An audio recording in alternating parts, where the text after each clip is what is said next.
I would like to start the session with the singing bowl. Okay, so hi Becca from your phone. It's a different name that appears here, Rebecca. So let's just take a couple of deep breaths, everybody. Just land into the session, land into this space together. And the invitation is to close your eyes if you can and allow yourself to breathe.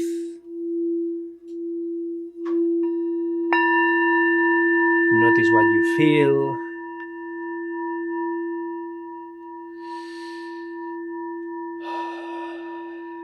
Notice any tension in your body that may be there.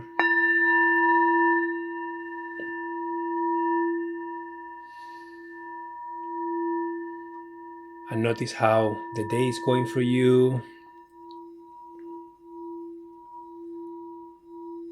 The reason why you are here today in this session with me, with all of us. Just connect with that intention. There is always an intention, even if you don't know it consciously. There is always a reason why you do what you do. There is always a reason why you have the motivation to make space and time for things throughout your day. So if you don't have clarity about why you are here, that reason may be unconscious, that reason may be unknown yet, but you can discover what that is if you create space and time to reflect about it. Okay? So today's session is just a Q&A. My intention today is to create space for all of us to be together and to reflect about our lives, what's going on, what's working, what is a challenge, what are we learning. Maybe there is something that we want to celebrate, and maybe there are questions that we would like to ask, and I am happy to support in any way I can. And mostly to reflect back to you what you may ask, to maybe help you go deeper if I can, following my intuition. Because many of us who are here on Insight Timer, we do spend a lot of time learning things, learning healing modalities, doing meditations, and sometimes it's nice to create space not to learn new things, but to process and to share what's happening. How are we showing up in our day-to-day lives? What kind of energy or energies are we embodying throughout our day?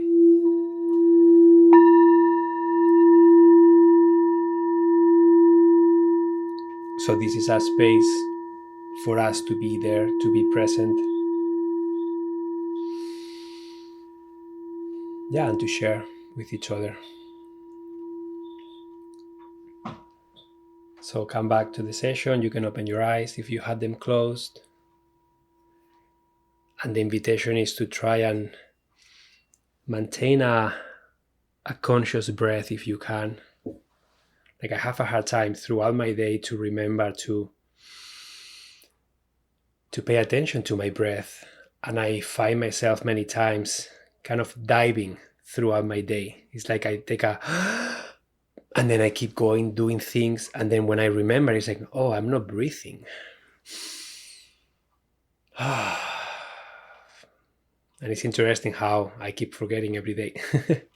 So I try to be conscious as much as I can. And being here with you guys allows me to be more present. So that's really nice. Hey, Patri, how are you doing?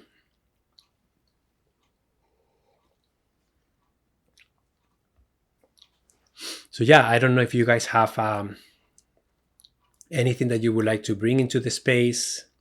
If you have any questions that you would like to share, If you have any celebrations that you would like to share, I would like to say that we had an amazing winter circle last Wednesday. I really enjoyed having depth with some of you guys that wanted to be there.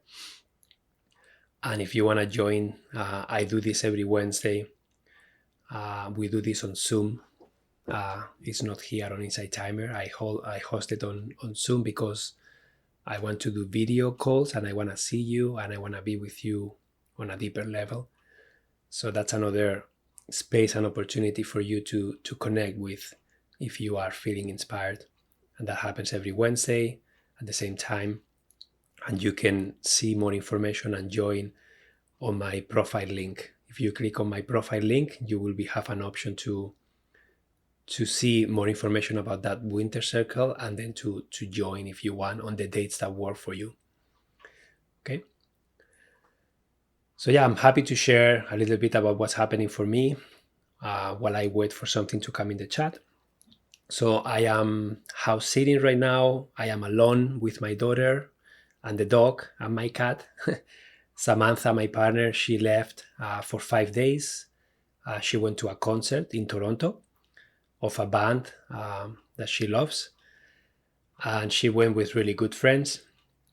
So she's having a really good time. And I'm happy that she has unburdened time alone, just with herself. She's able to do yoga. She's able to go to this concert. She's able to spend quality time with her friends. And the band is Nako and Medicine for the People. I don't know if you guys are familiar with him, but he has really good music and very nice lyrics. So yeah, so I'm alone, and I notice that when I'm alone, there is a different energy and a different relationship between me and my daughter, between me and myself, between me and the universe.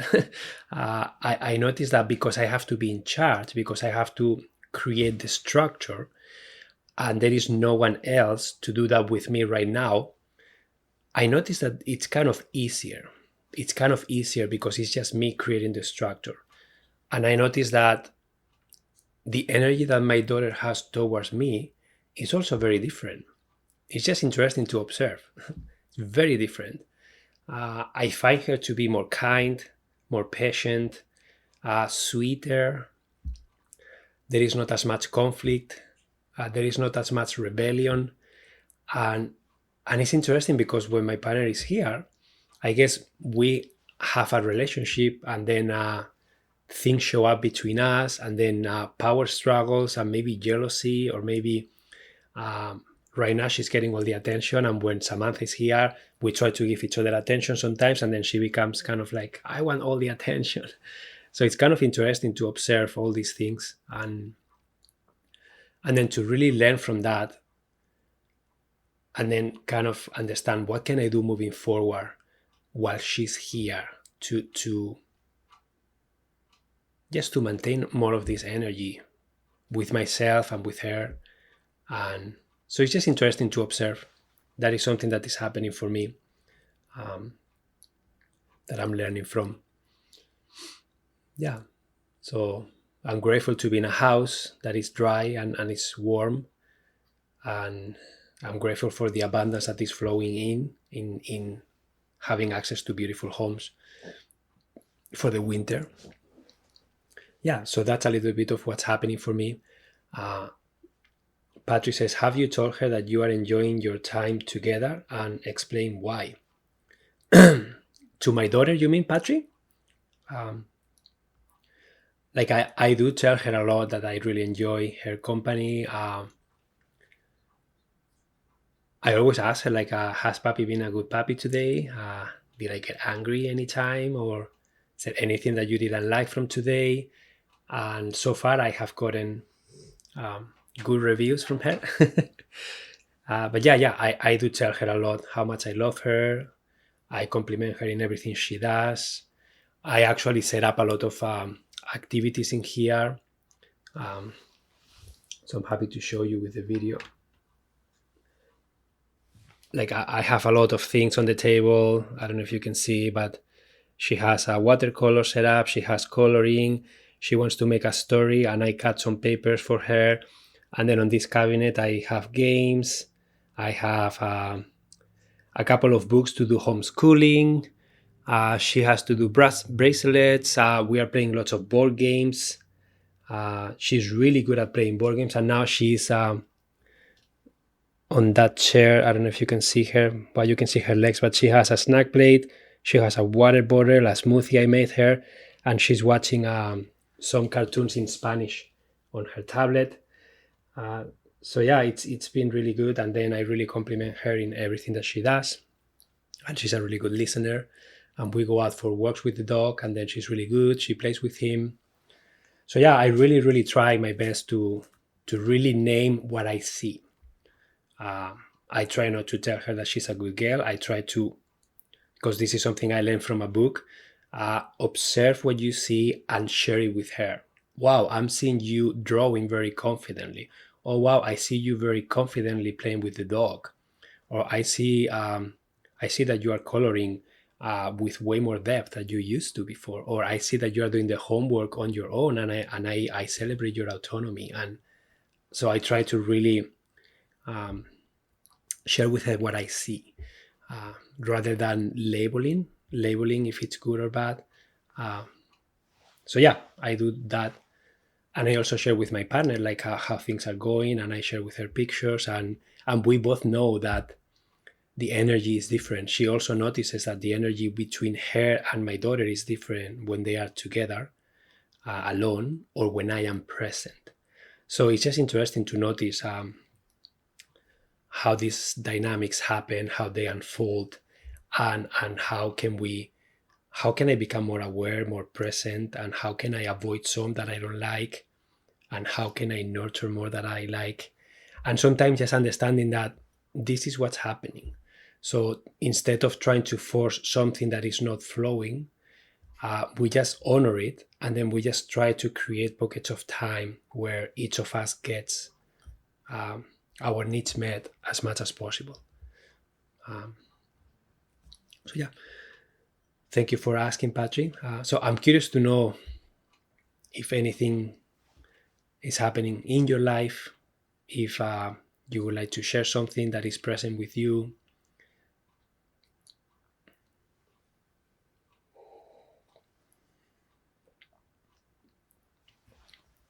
Yeah, and just curious to know, why are you here? What was your intention for being in this call? What were you trying to receive or get or give?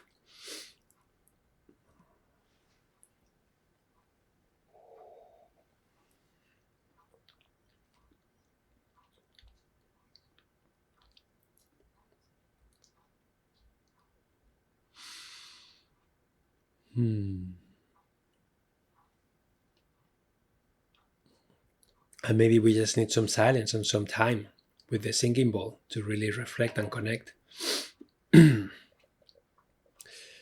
Patrick says, would like to know your definition of intentional living to start. That's a great question. What does intentional living mean? Well, I guess each of us could come with a different definition. But for me, right now in this moment, because it may change, intentional living for me means to go throughout your day deciding what you do with intention. So basically becoming the master of your life, becoming the driver of your life. You can use whatever words feel good to you. You don't have to label them as master or king or whatever. Use whatever inspires you. But basically becoming clear about what you are trying to do, where you are trying to put your energy, your attention, and why. Because I was talking about the law of attraction, I was talking about manifestation techniques in a past recent life, and how the only thing that we have, the only thing that really exists, is the here and the now. And in the here and the now, we can decide where we are placing our attention, because where we put our attention, energy is going to flow there. So the other day I was watching a video, and this guy really explained it very well on a physical level. He said, imagine that you enter a house, and that house has a lot of different rooms, and you can choose to go to each room, and on each room there is an emotion. So there is a room called anger, there is a room called hope, there is a room that is called sadness, and then there is a room that is called frustration, and then there is a room that is called motivation. So you can name it any room, any feeling that you want, any state that you want to experience, there is a room for that. And you actively choose what room to go into. And then he was saying how sometimes we may find ourselves in a room and we don't know why we are there, but we can always choose to get out of that room and go to a different room. So there is a time and space where we can choose that. And then it becomes our own adventure. So I think that intentional living is remembering that we have the power to choose how we feel. So maybe you cannot change what's happening outside of you, but you can change how you react, how you behave, how you respond to what's happening. You can choose to even ignore it if you want to. You can choose to put your attention into it if you want to. You can choose to learn how to approach things differently if you want to. But basically, you are doing everything that you do. There is always a motivation mechanism behind what you choose to do. Sometimes that is conscious, sometimes that is unconscious. But basically, we always decide to do something that we believe is the best for us. Even though sometimes what we choose is self-sabotaging ourselves, we may choose to do things that logically don't make any sense, but deep down we choose that because there is a motivation inside of us that says that is the safest route.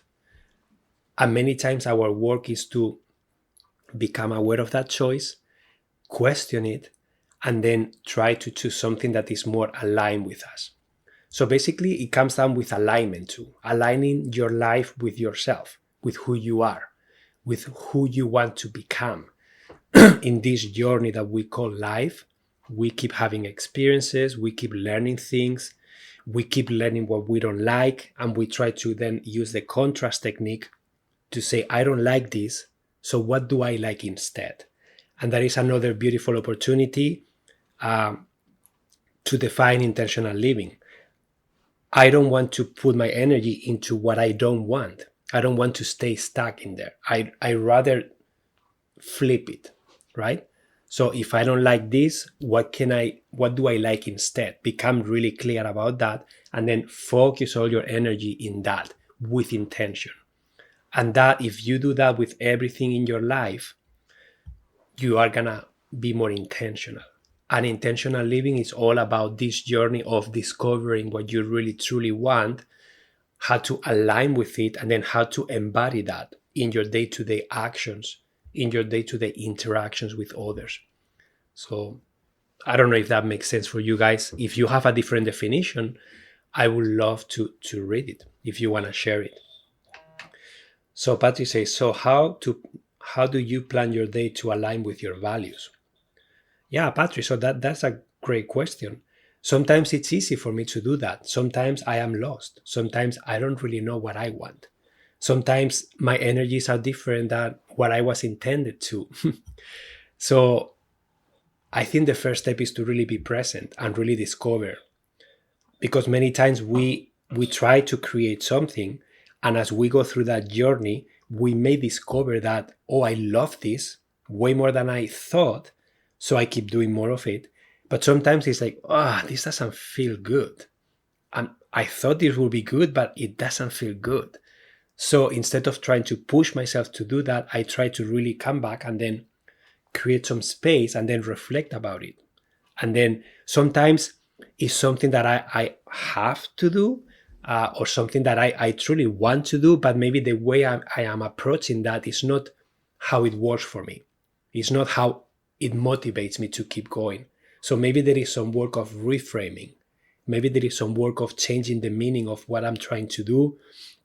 Maybe there can be some understanding the reason why you are doing that and reminding yourself of this is important for me, or I chose to do this because this is how I am going to benefit from this. And just doing that is going to inspire you to keep going there. Or maybe you accept, like, you know what, I gave this a try and it just doesn't feel right, and I can say no to it. And then you just say no and then just forget about it and then move on to something else.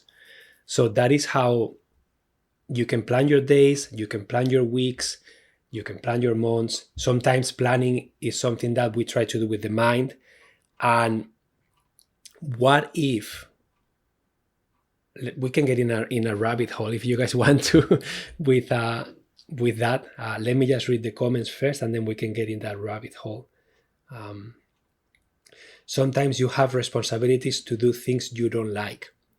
Those things go into the procrastination pile.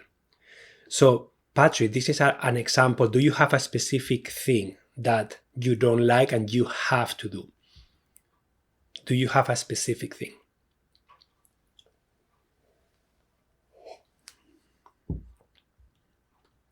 Because I do have a few. So cleaning the house. So amazing. So you have to clean the house, right? That is a belief. What happens if you don't clean it? How often do you need to clean it, right? And then how is that activity impact you, and how does that activity impact your life on a day-to-day basis, right? So for me, I also don't like cleaning, but I do value a clean house. I do know that when I have a space that is set up properly for me, aligned with me in that specific moment, I know that I can function through my day with more ease. So when I am attempting to do the dishes, when I'm attempting to do the laundry, when I'm attempting to vacuum the house because there is hair everywhere, I try to reframe the reason why I am doing that. Okay? I try to remind myself, why is this important? And sometimes, especially here when I'm alone with Eva, I can tell you that I leave the kitchen like a mess at nighttime. And I don't care. You say, tomorrow will be a new day. Because at that time, I don't feel the energy of doing that. So instead of forcing myself to do that, I just say, I will do it tomorrow. And then the next morning, I know I have to do it. But then I will have a different kind of energy. And sometimes that's okay, right? Sometimes that's okay. Sometimes cleaning the house can happen once a week, sometimes once every 3 days, sometimes once a month. And at the end of the day, you can choose that. Taxes, Eva says. Yeah, Eva, you have my daughter's name. Very beautiful. Eva or Eva, I don't know how you go by. Yeah, taxes is another one. Taxes, I have a specific example from my life about taxes, right? We started our business like 10 or 12 years ago, and I don't like doing taxes either, right? I didn't understand how to do them. So the approach that we had, my partner and I, was, okay, we have no idea how to do this. This is going to be the first time that we are doing this. So what is the most intentional way of doing this? Okay. So the most intentional way was to, okay, let's get someone who knows how to do this so that they can guide us the first time. They can show us how to do it. And then we create a system around it so that every year tax time is not stressful. So that every year tax time is not expensive because we have this box full of stuff that someone else has to kind of go through, and they're going to charge us by the hour to do that work. And also, we like to know where we are standing on a month-to-month basis if we want to. So we created a routine around that. For us, intentionality in that specific example of taxes, Eva, was gather information, have someone that knows how to do that guide us through the process. And once we understand how it looks like and what we need at the end of the year, then we can decide what to do. So we went to an accountant, and then that accountant gave us a nice spreadsheet with all the columns that we needed to fill. And then we went to the person that does our taxes, and they told us, this is what I need at the end of the year. So we had the end goal. This is what she needs, the information, the numbers. She needs a total for the year of this. And then we had an Excel spreadsheet with all the columns that matched that specific thing that she needed. So we did it the first year, we struggled through it, we received help, and then after that, we created a system. Once a month, we close the month, we put all the expenses in the chart. It takes us 1 to 2 hours. We can do that every 3 months, we can do that every 6 months. It doesn't matter how often you do it, but at the end of the year, I know I need that. Because if I don't have that, then stress is gonna come. Then we can get into trouble. And it's not worth the procrastination. That's what I was talking about, the motivation mechanism. We frame it in a way that doing that was more motivating than procrastinating and then having to deal with it at the end of the year, not knowing how to do it, and requiring a lot of time. So that is another example of how to approach taxes, for example, in a way that feels good, in a way that is proactive, and in a way that it felt aligned with us. Some people hire someone to do the whole thing and they're happy to pay that money for. Some other people prefer to do everything themselves. There is not a right or wrong approach. It's just whatever feels more aligned with you, okay? Whatever you feel is most intentional with you and your present situation. So this is an example of how to be intentional about this. And Eva, let me know if you have any specific questions about taxes that maybe I didn't cover, or what your situation is, or what you are trying to do. And if you want, we can dive deeper into that. So Lola says, hi everybody, Lori here. I greatly enjoy the energy, Emilio, and the group offer. I am sad today. Soon it's time to say goodbye to my adopted retired dog. She's now on palliative care. I don't like saying goodbye, but I'm grateful for her 5 years of companionship. Yeah, Lola, sending you love your way. I know how difficult it is to say bye to a friend, to a pet. I had to say bye to a few, and it's always a sad time. So I hope that you can cherish all the memories that you have had, and yeah, and then from that place of grief and sadness, then you will find what's intentional for you moving forward. Some people decide to get another pet. Some people enjoy having some quiet time. So you will know what you need. But right now, sadness is going to be prevalent, and that's okay. It's okay to be sad. It's okay to say bye to a friend and don't feel good about it. Hi, Anita. How are you?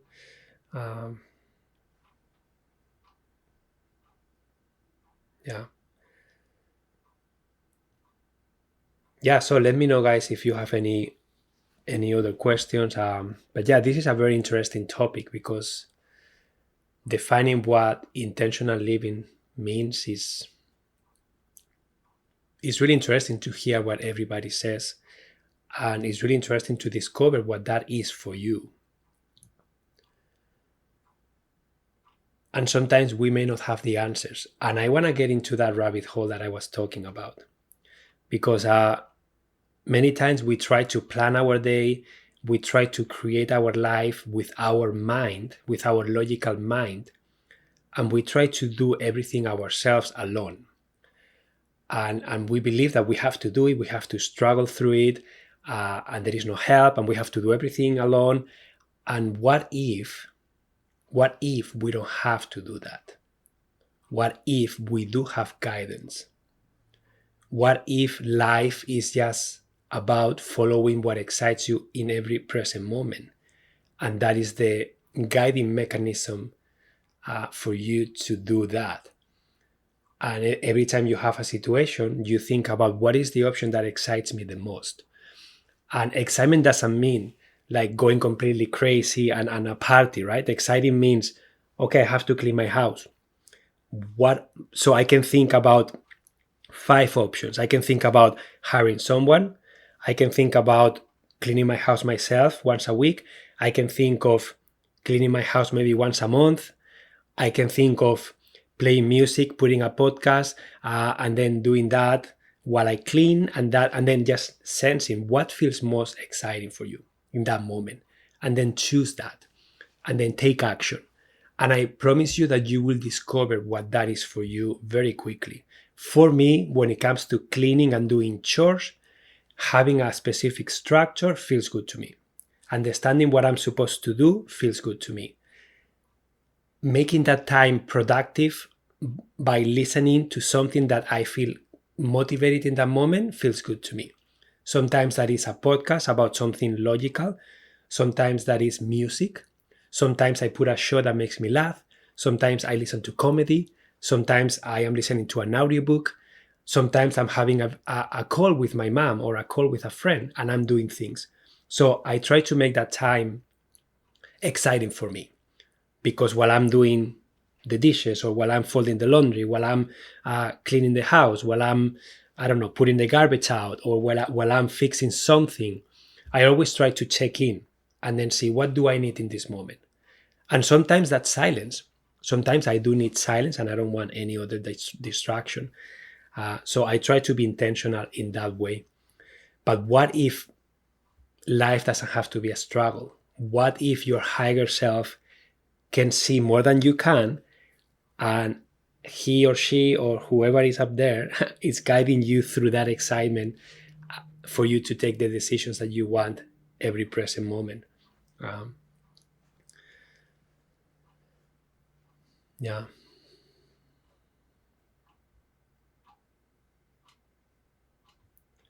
And also, like, talking about the approach of doing something, right? When you talk about cleaning your house, like, there are so many different ways of cleaning a house. There are so many different ways of cleaning a house. There are so many different lengths of time. There are so many different activities that you can do when you clean your house. And the definition of cleaning your house means something different for each person. For some people, cleaning house means cleaning everything, spending like 5 hours straight, cleaning the floors, cleaning the walls, cleaning the ceilings, cleaning everything. For some other people, cleaning the house is just dusting and just getting rid of the hair on the ground, and that's it. And maybe they do once a month or once every 3 months, like a deep clean. So what does it mean for you to clean your house? And then what is the structure that feels good to you? And do you have the means to hire someone to do that for you, a portion of it? So really checking in to see what's the most exciting about this. What is the option that excites me the most? So Marjorie says, it is hard for me to motivate to take the irritating, boring, or anxiety-inducing steps toward big changes. So Marjorie, what you are talking about here is not a physical thing, right? This is there is an emotional layer. There is actually, when I'm reading your message, I can connect with a lot of things that are happening for you, most likely, because you say, it is hard for me to motivate to take the irritating, boring, or anxiety-inducing step toward big changes. So let me pull those three things out because you are defining already those things. So language and how we use the language, guys, is so important. It's so powerful how we speak. What we speak becomes truth. What we speak becomes our real story. So I see that you are labeling everything as irritating, boring, anxiety-inducing steps when big changes are happening. So I don't know what you mean with big changes, and it makes sense that chronic pain is present for you. So the question will be, how can you make those changes not that big? What support is around you to help you with that? How can you alleviate your day-to-day chores to make them as simple as possible so that they are not big changes? And I don't know what big changes mean, because big changes can mean something different for each person too. And this is there are a lot of executive functioning skills that are working in the background here. Especially when you say big changes, I can think of sequencing. So your ability to take a big thing that overwhelms you and divide it into smaller chunks. I can think of task initiation. I can think of task completion, what it means to complete something. And if it's too big, it's very difficult to complete. And when you don't complete something, it feels that you are not doing enough. It feels like you have failed. It feels that it's not working and flowing for you. And when that happens, that's when we label things as it's frustrating, it's irritating, it's because the way we are trying to approach that is just not the right way for us. It's just not intentional enough that honors us and our current situation. That's why I was trying to understand the specifics of what you are trying to do. Hi, Gillian. Hi, Patri. Let me see. Patri says, so I tidied up the bedroom in the morning, which I never do, but then failed miserably at the kitchen. The cleaning lady comes Sunday, but coming into Sunday, it is at its worst. Ha ha ha. So, Patri, this is an example of like, what does it mean to fail miserably? Again, we are using words, and words have a lot of power. How does it sound, Patri, if instead of you saying I felt miserably, that puts a lot of negative energy and heaviness in you? What if you reframe that into saying, I'm in the process of discovering how the cleaning routine needs to look like in my home so that it serves me the best. And I'm just practicing and exploring every week different approaches. And I am in this adventure of discovering what the right path is to clean my house. And this week, what happened? I didn't like it. So next week I'm gonna try this. And then the following week I'm gonna try this. And I promise you that if you do that with curiosity, understanding what's happening, not making it personal, you will discover what that looks like for you. And if you don't want to do anything, maybe your cleaning lady can do everything for you. Maybe you can create a system so that you don't have to do it. I don't know. It's very important to choose different words. That's what I'm trying to say. Because your words are going to define you. And what you talk is going to become your truth. So what do you want your truth to be? And this is about intention, right? How can you make your life the most intentional possible right now in this situation that you are trying to discover what cleaning your house looks like? What are the routines that you want to establish? What works and what doesn't work? What makes you feel well and what doesn't? And also really understanding when you say I felt miserably, what part of you is saying that? And maybe there is someone else saying those words for you.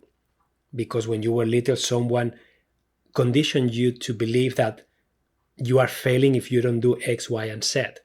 But I can tell you that I have had the opportunity to walk into hundreds of people's homes, helping them declutter and organize things. And I can tell you that the house doesn't have to define you. Some people function really well in houses that for other people, they may be cluttered or they may be dirty, but for that person, it's not the case. So that's a very personal definition too. And that's why I'm inviting you to really discover what you need. And the discovery process can take some failing, but it's not failing. It's really learning opportunities. It's really discovering what doesn't work, what you don't like, so that you can flip it into what you do like. And the more you explore and the more you discover what doesn't work, the more clarity you are going to receive into what is it that you want instead. So yeah. So let me see. Marjorie says, from decluttering and reorganizing my entire apartment to looking for work and correspondence. Yeah, so Marjorie, like, again, those are very big things, right? Decluttering and reorganizing my entire apartment. That is a very big task. Looking for work is a completely different task. And correspondence, I guess that's what you receive in the mail, I guess, like paper. Like paper organizing is another big task that sometimes paper takes the longest. And if you don't have a good system, you can be drained in papers, and every paper requires a decision.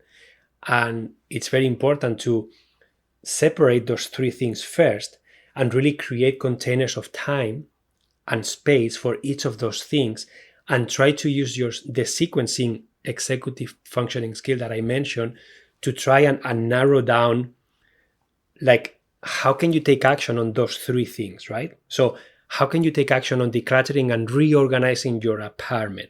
So let's take that one, and let's just bring that one to the present moment. What does that look like? Like, if you could snap your fingers and your apartment is finished and reorganized, how does that look like for you? And then how many spaces do you have in your apartment? And what is the space that you think you can get started, that is the least emotional and is the one that you can make a bigger impact, visual change in the least amount of time? And you have to get started somewhere, okay? You are not going to do everything all at once. So really trusting the process, really honoring that, well, it's going to take a little bit of time, and I am okay with that. And if I keep pursuing slowly at the pace that feels good to me, then you're going to make an impact, and you're going to be able to create that. And then, can you have any help? Is there anyone around you that can help you do that process? I know of people who made this kind of a game, and they will invite a friend, and they will invite extra help, and they will make it an adventure. They will make it a tea party. They will make it a, let's do this, and then we're going to have a yummy dinner, and then we're going to do this. And then they were able to blend the work with social, with something fun to reward themselves. So can you do that? I don't know. I'm just throwing ideas at you because there are so many approaches, but you have to define something more concrete so that today you can take action on something concrete. Because taking action on decluttering and reorganizing my entire apartment is very overwhelming. And I am a professional on this, and I don't understand what that means. That's why you have to refine it more and more and more, and get started somewhere and start making that change. Start showing the universe that you are ready for this, and show the universe with your action that you are ready to change. And I promise you that if you take the next available step, even though you may not know what the entire project needs from you yet, you just take the next available step, and then the next step is going to show up. And then the next step is going to show up. And when you look, it's going to, oh, I have completed the whole thing, and it didn't feel so overwhelming. But yeah, looking for work is the same. Like, how are you looking for work? How much time are you allowing yourself? What kind of action can you take on a daily basis so that you feel that you are pursuing that, but it's not overwhelming you? And then there has to be a lot of trust too. Like, okay, I'm doing my best. I am showing up. I'm doing the best action I can in this present moment. And then the same with your correspondence, right? I don't know what that looks like. I don't know how much volume you have, but really taking that task of correspondence, what does that look like? And when we do paper, there are so many different approaches, and there are so many ways to minimize in how much paper you get too.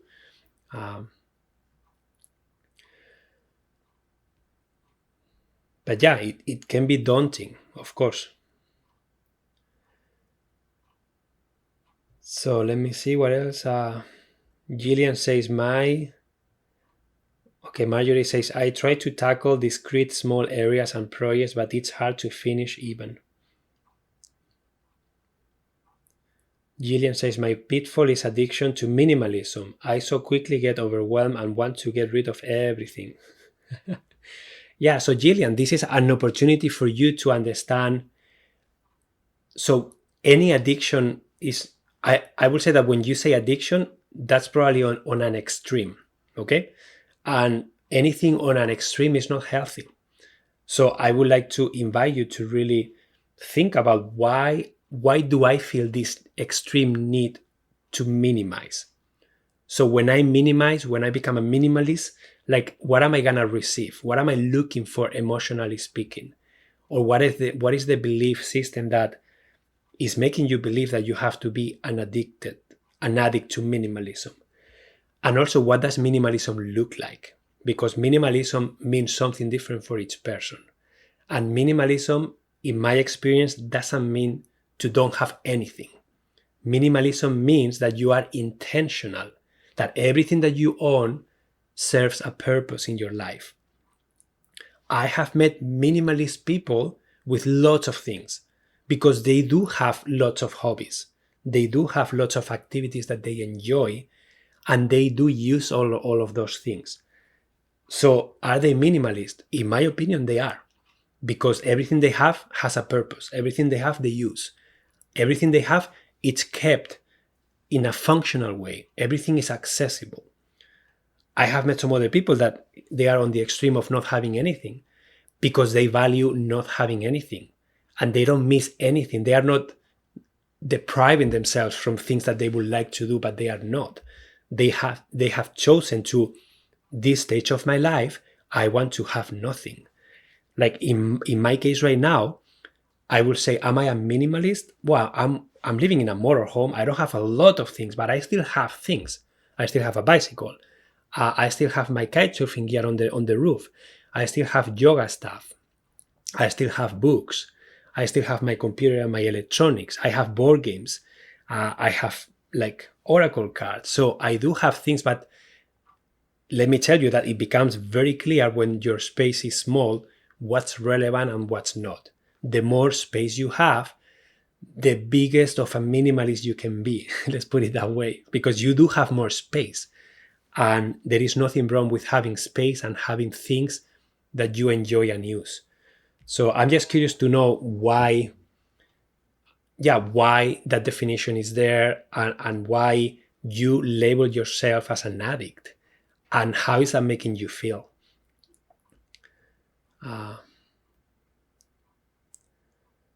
It's a good addiction. Yeah, it could be. A couple of friends passed on, and the friends had to clean up 40 years of clutter. I vow not to do that to the people I care about. Yeah, Patrick, so there is a concept called the Swedish death cleaning. And that is a philosophy that comes from Sweden. And they call it Swedish death cleaning because basically they try to prepare for death, and they try to leave all their physical environment ready for, as you say, don't leave all the mess to someone else so that they have to deal with it. But that philosophy doesn't only apply to the death. It applies to any time that, by the way, my partner Samantha has a lot of family in Sweden, and we got to spend 2 months in there, 1 year, and we got to have conversations with all the Swedish people, and we asked them about this. So what does it mean to go through the Swedish death cleaning? And they told us very clearly that is something that they do every time their life changes. So every time that there is a lifestyle change, they do Swedish death cleaning. So it's not only for death. It's also when you merge with your partner and you both go to live in the same house. That is a big change that requires, well, you are living alone, I'm living alone. Now we are bringing 2 households into one, and we have to create a different story, a different physical space together as a couple. So that is, they do Swedish death cleaning there. When they have a baby, they go through the Swedish death cleaning and get prepared for that stage of life. When they become empty nesters and their kids move out of the home, they may do another Swedish death cleaning, and they may downsize, they may get rid of things they no longer need. And it's always about becoming intentional and about the new stage that is coming, and really honoring that stage and really creating space, physical space, emotional space, time to be able to go through this process and honor the new needs, honor the new person that is being born. Because every time that there is a big life change in our lives, a part of us dies and a new part of us is born. And that happens often. Sometimes you don't have to have one of these events to happen for you to have to do this process. Sometimes you may change all the hobbies you have, you may change something in your life that makes you feel that your physical home and environment is no longer supporting you, it's no longer functional. And when you feel that, that is a good time for you to do the process of, you can call it Swedish death cleaning, you can call it minimalism, you can call it decluttering, you can call it however you want. I will invite you to create a sentence or a word that inspires you. And I try to find always a definition that when I say it out loud, those words make me feel inspired. Because as I say, there is a lot of power in the words that we use. And I try to honor those words as much as I can when I remember. Okay? So yeah, but when is enough? Is it a coping mechanism in the outside world, or is it always a good thing to do? Yeah, so Jillian, laughing out loud. So that's a question that, again, everyone is going to have a different answer. And I don't have an answer for you because you have your own answer.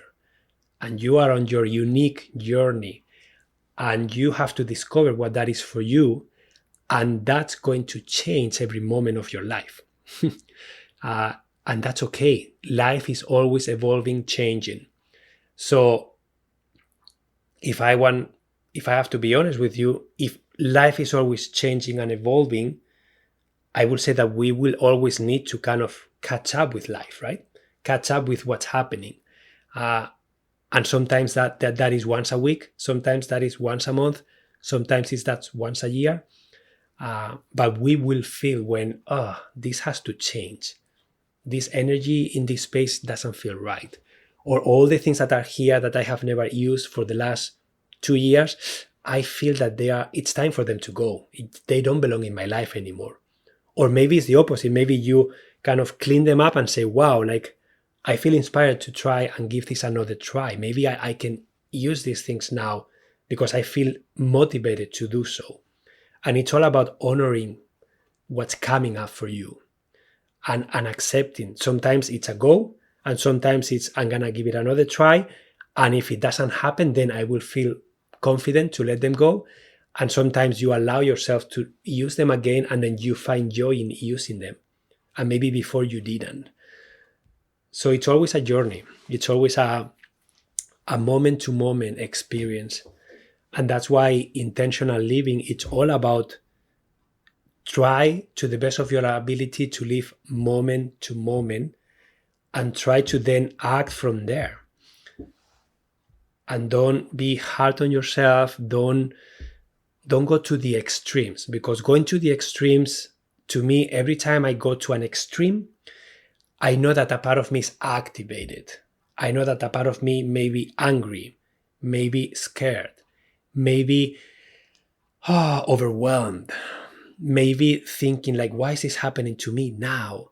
And then when I try to change how I feel and I try to reframe what's happening, all of a sudden I feel lighter. All of a sudden it's like, oh, so this is an opportunity for me to learn something, or this is an opportunity for me to become more clear about what I want. And clearly this is not what I want. So my life is evolving and I need to discover what that looks like. So yeah, it's a moment to moment. Okay? Yeah, it's more important to connect with yourself. Try to take care of yourself in small self-love actions. Yeah, Anita, very well said. So I always try to, and I'm learning this a lot in this journey that I am going through now in my life, that is very uncertain, that I don't have a permanent home, that I'm always with my family, and sometimes things are a bit kind of intense. I try to remind myself what's happening outside doesn't define who I am. What's happening outside is not connected with my self-worth, is not connected with who I am. It's just situations of life that are happening. But I am always Emilio. I am always worthy. I always deserve. I am always present. And I try to go from that place. And when I can remember that many times I forget, and then I get activated, and then I may do things that I don't like, and I will kind of regret. Then I try to enter that from that point of view, and things are easier. it's easier for me to do things from that point of view rather than from being lost in that emotion or emotions. Um, yeah, so Gillian says, I just crave so much more space, relief, openness, even though I love everything I own. I am burned out and overwhelmed, so maybe I just want the space inside of me too. Yeah, so Gillian, I will say that there is a really strong connection between what's inside of us and what's outside of us. I think they are both connected. In my experience of helping people declutter and organize their physical spaces, I can tell you that many times it's the starting point starts inside. That is the invisible work that I call it, that many times people are not aware of. But yeah, there is a huge connection between your mental and emotional health and state of being with what's happening outside of you, with the relationship that you have with your belongings. And as you change inside of you, everything else is going to change outside of you too. In my life, I have had the opportunity, Gillian, to be a complete minimalist in the sense that in 2008, I sold everything I own, I rented my apartment, and I packed everything in a backpack, and I was able to travel the world for 4 years just with a backpack. And I got to experience that lifestyle. And I can describe the freedom that I experienced. I was hitchhiking sometimes. I was like meeting new people. I was traveling with my ex-partner at the time. And every day was an adventure. Every day we were fully free to say, I want to go here, I want to go there. And it was a very freeing experience. But sometimes I also got tired of that, and then I crave routine. So I came back to this wall. I had an apartment. I lived another 13 years like with a base. And then after that, that base was taken away from us. And then we were kind of, oh, what's next for us? And the excitement piece that I mentioned about is like I was looking at renting something or buying something, and that didn't excite me. And then I was looking at the motorhome idea, and it wasn't a full excitement, but it was more exciting than the other options. And that's why we decided to take a break, and we decided to give our daughter this experience and give ourselves a break of, wow, we don't know what to do, so let's just take a break. Let's just travel around and let's just discover what the next stage of life is for us. So there is not a right or wrong approach here. It's just honoring who you are in every moment and trying to avoid to make extreme, erratic, impulsive decisions, and try to ground yourself into what's happening in your life. And if you need to make a choice about something, and you kind of meditate on it, and then you come up with a choice and you let it be there, and then you can keep going with your life, and then you can come back another day, and then you come up to the same choice. So when you do that a few times, I can tell you that most likely that choice is the right one for you, because it's not coming from a place of you being afraid or angry or agitated or activated. It's coming from a grounded place of you, and you will know that that is the right thing to do. And then you can do that with everything that you own. And sometimes you will make a drastic change, and sometimes you will make a small change. But it's important to honor what's present for you. Okay. And I'm aware that we are almost out of time. So as always, guys, if you enjoyed this session, if you got value from it, you can always support me with a donation. And I'm gonna read the last comments before we go. So what is your opinion on this decluttering dilemma I am experiencing? I have boxes of items, many brand new, that I know with certainty. I know with certainty. Sorry, I lost your comment.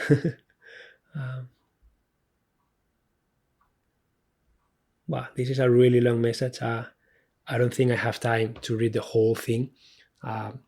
But feel free to connect in the circle if you want and share it there, and I will try my best to answer you.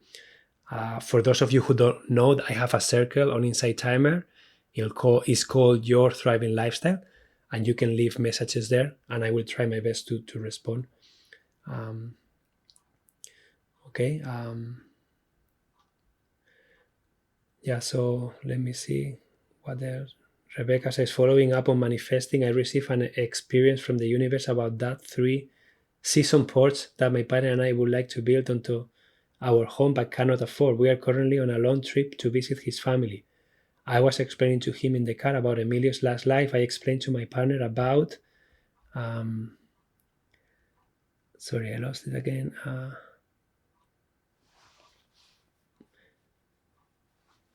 I explained to my partner about how what we can might arrive, but in a form that can be different than the structure we expect. He was skeptical, questioning me for understanding. Yeah.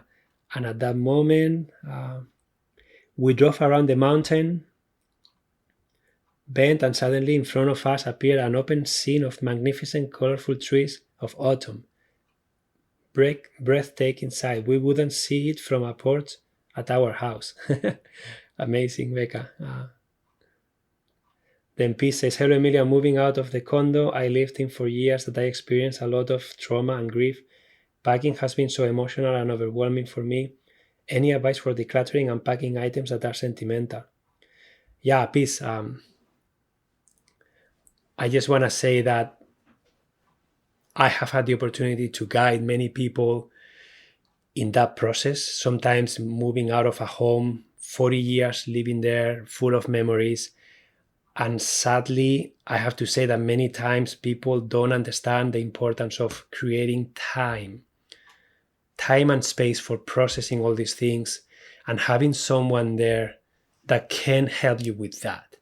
Many times we were hired to help a family downsize their home and take everything out, and no one told them the option of, did you know that you can have more time to go space through space and to make decisions and to really hold space so that you can honor all of these memories, so that you can grieve, so that you can allow the emotions to kind of come up, experience them, and then kind of, it's a very emotional process.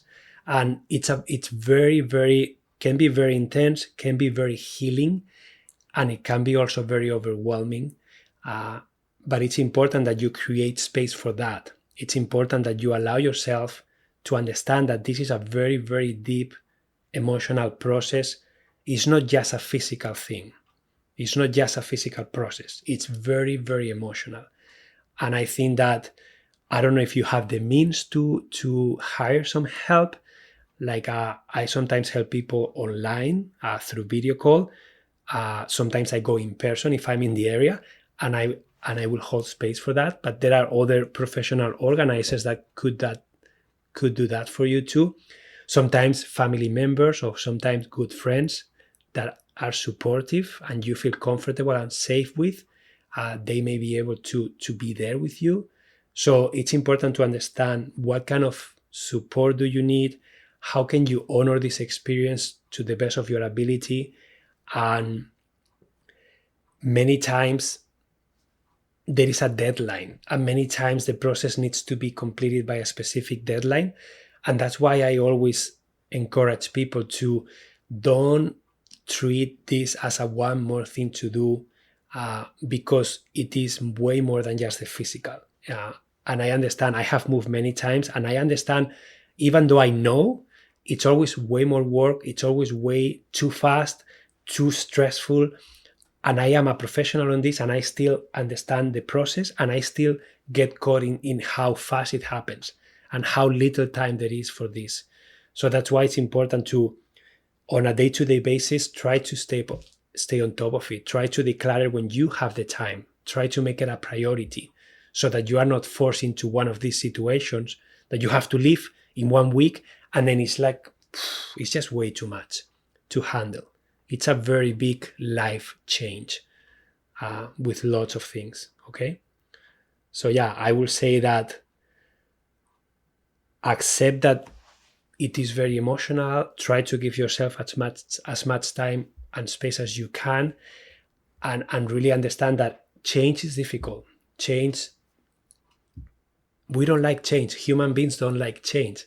And the truth is that life is a never-ending changing experience.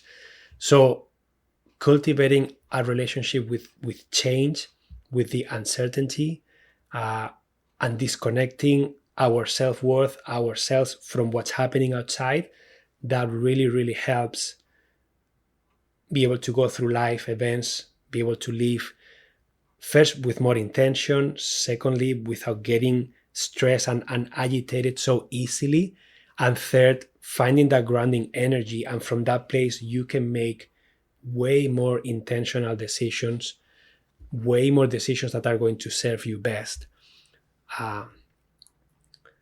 But at some point, things need to happen on this physical reality that we live in, and we just have to understand that sometimes it's just too overwhelming, and that is the reality of it. Yeah. Wow, Emilio, thank you so much for your advice. I definitely need someone to help me in the space because it's a very emotional, overwhelming. Yeah, so please try to find who that person may be. Try to think of your kind of circle around you. Is there anyone that you can think of? This is a good practice for asking for what you need, for asking for help.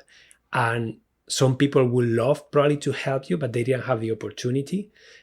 Sometimes you may be able to hire someone. I am available if you want to explore that idea too.